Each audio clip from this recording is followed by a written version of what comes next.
Приветствую, уважаемые натуралисты! С вами канал Зуб. Мы собираем большую видеоэнциклопедию про все виды животных планеты. Любите природу вместе с нами. Подписывайтесь и поехали. Многие люди считают, что ворон и ворона – это просто самец и самочка одного вида. Но на самом деле это не так. Это два разных вида, просто очень похожих друг на друга на первый взгляд. Но сегодня мы бросим на величественного черного ворона более пристальный взгляд. Ворон – это квинтэссенция брутальности, силы и приспосабливаемости. Этот пернатый супергерой выживает в таких условиях, где остальные точно не справятся. Благодаря высокой пластичности в выборе мест обитания и кормов ворона можно встретить на самых разнообразных ландшафтах, от арктических побережий до высокогорной тундры и пустынь. Он живет по всей Галарктике и в Северной Америке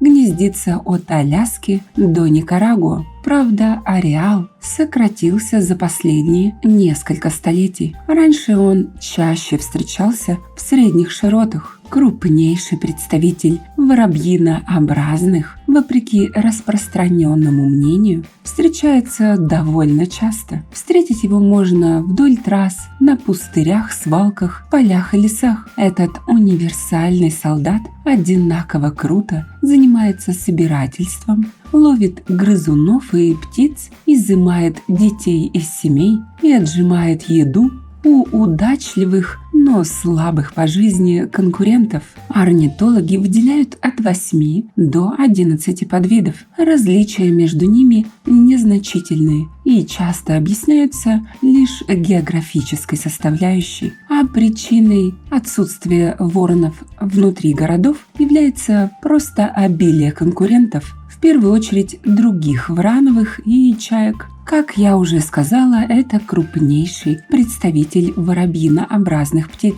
Длина его тела достигает 70 см, размах крыльев до 150, а масса до 2 кг. У ворона очень массивный, высокий и острый клюв и удлиненные перья на горле, так называемая борода. Летящую высоко птицу можно определить по более длинным и узким крыльям в сравнении с другими воронами, а также по клиновидной форме хвоста. Парящий ворон делает более редкие взмахи крыльями, чем его ближайшие родственники. Самцы несколько крупнее самок. Оперение пернатого красавца черное с металлическим отливом, синеватым или фиолетовым сверху и зеленоватым снизу. У молодых оперение матово-черное, без блеска. Черная окраска ворона дает ему ряд преимуществ как в холодном, так и в жарком климате. Темные перья впитывают солнечную энергию, уменьшая разницу температур между ними и кожей, что в условиях низких температур дает энергетическое преимущество перед другими, сходными по размеру, но светло окрашенными птицами. В жаркой пустыне согретая за день птица проявляет большую активность в ранние утренние и поздние вечерние часы, специализируясь на ловле сумеречных животных. Темное оперение также хорошо скрывает птицу в сумерках вдоль дорог и на мусорных кучах. Кстати, не только оперение, но и клюв и ноги ворона черные. В поисках корма ворон способен подолгу парить в воздухе, что тоже отличает его от других врановых птиц. Нередко следует за стадами оленей, волков и сопровождает кочевников. На земле роется в кучах растительного мусора, переворачивает щепки, исследует мышиные норы, проделывает отверстия в мягком грунте,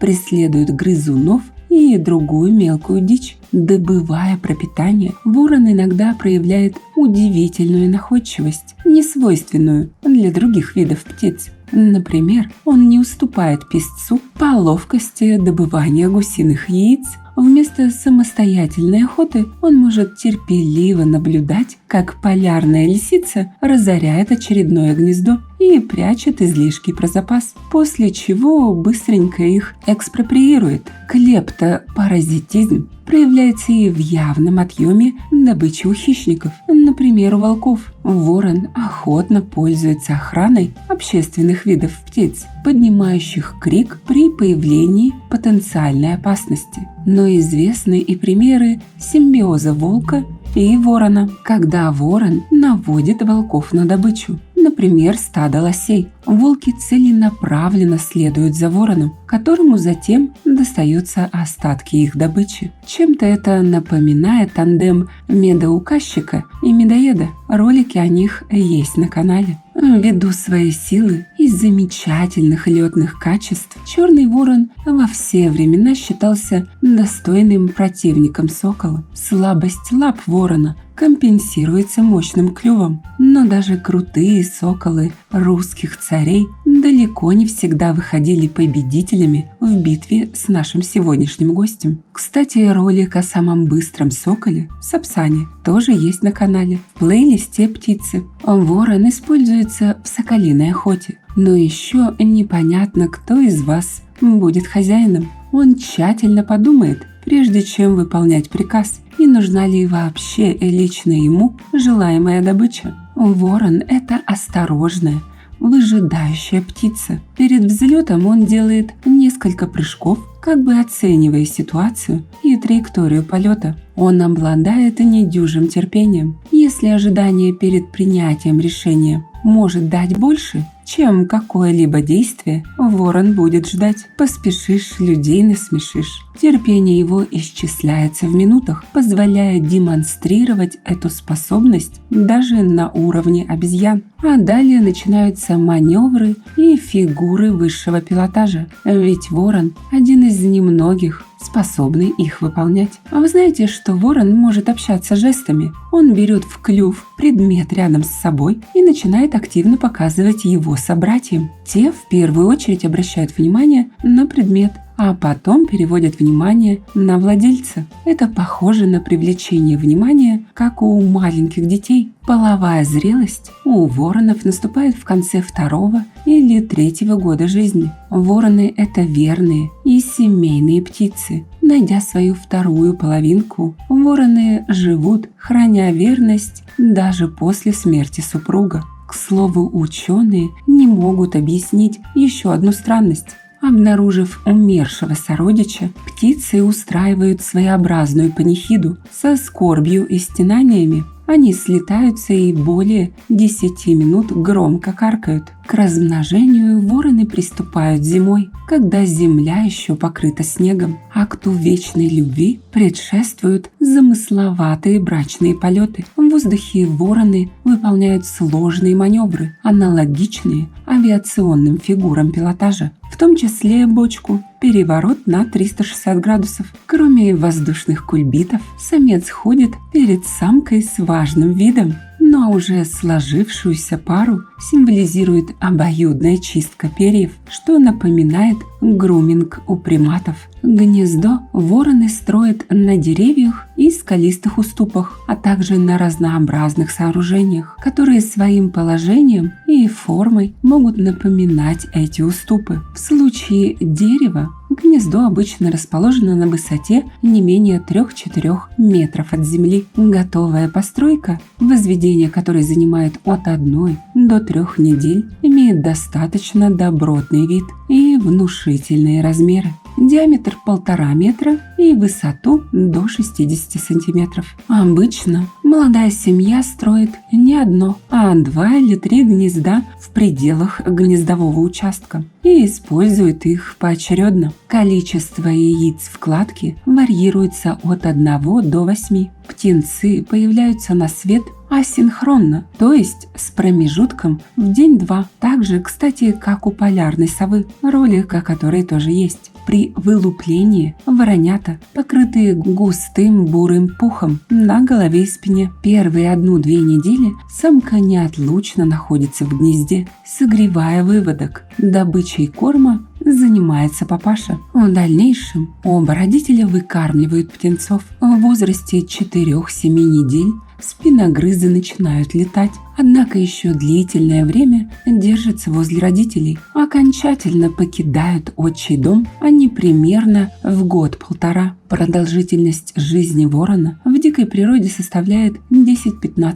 лет. В неволе они могут прожить значительно дольше. Например, в лондонском Тауэре вороны жили на протяжении более 40 лет. Известны случаи, когда особи в неволе доживали до 75. Ворон считается одной из самых умных птиц. Ученые подтвердили наличие у ворона интеллекта. Когда великие умы решили проверить, действительно ли ворон наделен интеллектом, птицы давали пить воду из глубокого кувшина, которую он не мог достать клювом. Испытуемый ворон додумался бросать в емкость различные предметы, чтобы уровень воды поднялся. Вороны способны различать объекты, которые держатся на плаву и которые тонут, потому что они выбрасывали резину и пластмассу из кувшина, когда видели, что уровень воды в кувшине не повышается. Они даже умеют планировать сложные многоступенчатые действия, запоминать их последовательность и способны к абстрактному мышлению. Из-за своей элегантности, сообразительности и способности к подражанию, в том числе и голосу человека. Где Вова? Коля? Коля?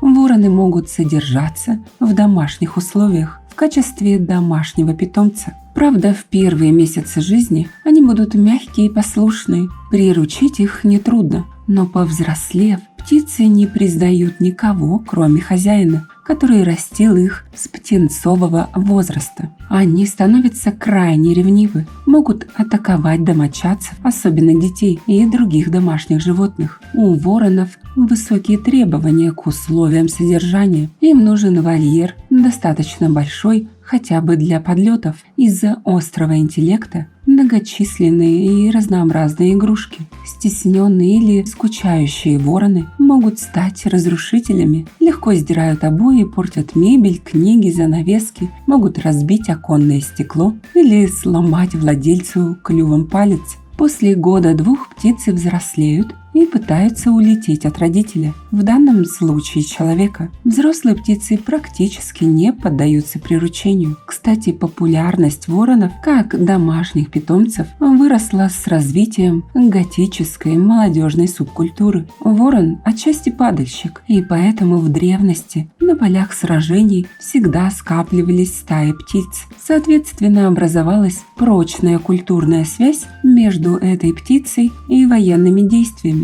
В германо-скандинавской мифологии ворон – это очень почитаемая птица, изображения которой украшали знамена кораблей викингов. Неразлучные спутники верховного бога Одина – это два ворона, олицетворяющие собой мысль и память. А как вы думаете, есть ли у ворона сознание? Он осознает себя как личность, обладая столь развитым интеллектом? Пишите в комментах. А еще я, как обычно, прошу вас написать, о каком из животных вы хотели бы увидеть следующее видео. Спасибо, что посмотрели этот ролик. Не забывайте ставить лайки и делиться этим видео с друзьями. Это очень помогает развитию нашего небольшого сообщества. Подписывайтесь на наши паблики по ссылкам в описании к видео. Там много интересного. С вами был канал о животных ЗУ. Мы собираем большую видеоэнциклопедию про все виды животных планеты. Любите природу вместе с нами. До скорых встреч! Ты скажи громко и четко: Каруша. Хорошо. Умница. Хорош. Хорош.